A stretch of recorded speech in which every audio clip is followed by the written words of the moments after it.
Termoelektrarna Šoštanj je vreča brez dna, vendar pokrije približno tretjino energetskih potreb v državi in zanjo za zdaj ni primerne zamenjave. Lanska izguba Teša je dosegla vrednost 280 milijonov evrov. Izjemna podražitev emisijskih kuponov na evropskem trgu dodatno potiska termoelektrarne v neugoden položaj. V matični družbi Holding Slovenske elektrarne so julija seznanili Slovenski državni holding z različnimi scenariji ukrepa ob nadaljevanju negativnih smernic poslovanja. HSE med drugim računa na državno pomoč za Teš, za katerega je vprašanje časa, kdaj bo nehal obratovati. Maja Terčar.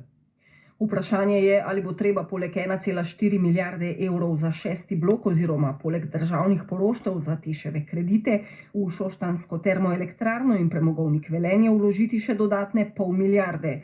Teš se ob predpostavki zdajšnjih cen energije in zlasti cen emisijskih kuponov počasi v nekaj letih približuje insolventnosti. V HSE so scenariji seznanili državne institucije, generalni direktor HSE-ja in Teša Viktor Vračar. Pri zdajšnjih cenah emisijskih kuponov po naših ocenah nimamo v Evropski uniji ali pa tudi izven Evropske unije sploh nobene termoelektrarne, ki bi lahko pozitivno poslovala.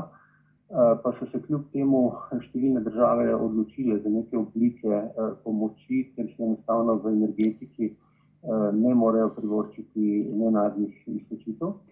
Trenutno niso ogrožena delovna mesta in plače zaposlenih, v primeru neugodnih scenarijev pa bi do likvidnostnih težav prišlo v drugi polovici 2022, dodaja Viktor Vračar. Državna pomoč je torej na mizi. Preučujemo tudi možnosti, ki so izvedljive po vzoru drugih držav v Evropski uniji, da se vpelje neka oblika državnih pomoči, ki bo omogočila vzdržno poslovanje še naprej.